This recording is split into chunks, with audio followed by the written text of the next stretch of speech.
Well, the situation in Crimea appears to be changing by the minute. RT's Igor Piskunov has been in the region for days where tensions have been high. He gave us an update earlier.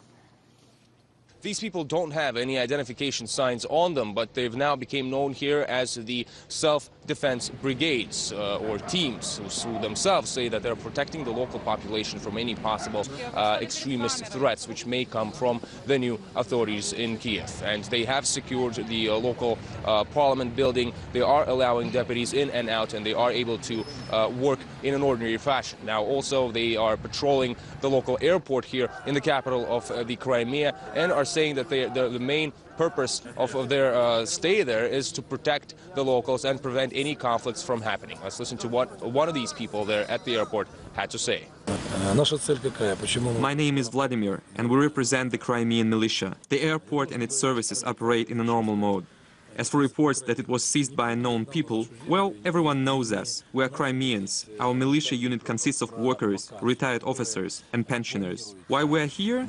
Our goal is to prevent radical and fascist elements from Ukraine to come in here and setting up an extremist provocation that is being planned. That's why we, the civilian population of Crimea, came together to prevent the arrival of different politicians, both Russian and Ukrainian, who would escalate tensions in Ukraine. No one paid us to come here. We came here on our own free will.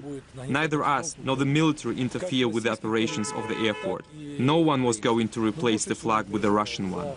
In the meantime, scores of people have been taking part for the past few days in pro-Russian rallies in the center of the Crimean capital. They do not recognize the authorities which came to power there in Kiev as the legitimate authority, the legitimate power of Ukraine, and the local parliament also set the date for a referendum to be held in the Crimea, which should decide whether or not the republic should have even more autonomy from Kiev. Now, we've also heard from ousted President Viktor Yanukovych, who commented on the situation in the Crimea, saying that what's happening here now is a natural reaction to what happened in Kiev. We've also heard from the Russian Foreign Ministry, which has been contacted by the authorities in Kiev, who've asked it to discuss with them the situation here in southern Ukraine. And, well, Moscow answered saying that the Crimea and what's happening here is an internal political problem for Ukraine, and they're not planning to intervene into the situation. That was RT's Igor Piskunov.